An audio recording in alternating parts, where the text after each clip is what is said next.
Welcome to the Teachers Impact Podcast, or better yet known as The Tip, where teachers can come to master their craft, use their voice, and enhance student learning. Welcome to the Teachers Impact Podcast, better yet known as The Tip.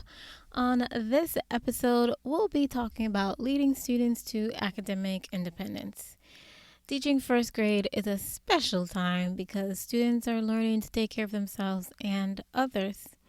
And one of the most important skills that students need to learn is how to be more independent in ways that are developmentally appropriate and gain more confidence in themselves. So stay tuned to learn some great tips on how to foster this independence.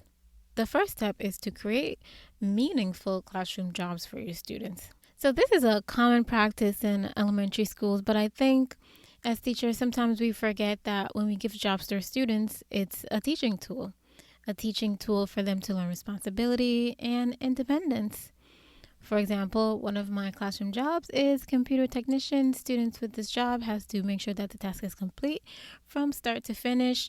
And I noticed that students gain confidence and independence when they complete this necessary job that if I didn't give this job, we wouldn't have the computers to be able to use them in the classroom more effectively. So this is an actual job that I create for students so that they can gain confidence and independence. Next up is to pair more independent students with students who are gaining their own independence steadily. So notice that I didn't say pair students who are very independent to students who have very little to no independence. So just to make sure that the pairing is a little more equal and they can actually help each other, you're going to pair students, more independent students, with students who are gaining their own independence on a more steady basis. So for further explanation, students who are more independent are eager to help those students that are on their way there. For example, I paired two students together, and the less independent student gained more confidence as the year went along because they had someone cheering them on and showing them that they could do it. The number 3 tip to lead students to independence is to model problem solving and mediation. Maybe it's just me, but I've noticed over the years that students are having a difficult time with social skills. Sometimes there can be constant arguing and complaining that will just not stop. By modeling how to solve a problem that students are having, this gives them greater independence. I will model at the beginning of the year, and as problems arise, I become more of a mediator and students gradually start to solve their own problem. A question that I like to ask students is, how are you going to solve the problem? And I think this is very helpful. Sometimes you'll catch yourself modeling a lot, which is okay, and also doing some guided practice with students because, as I said, a lot of students don't have that skill, and it's something that's going to be able to help them to gain more independence and to feel more confident. Number 4 is to resist the urge to give students answers to a problem or an assignment that you've taught multiple times, or if your goal is to promote critical thinking.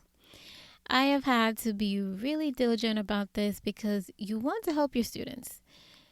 And however, you'll be surprised at their ingenuity and thought processes. If students ask me if their answer is correct or what is the answer, I say, what do you think? Or I can say something like, what are you thinking?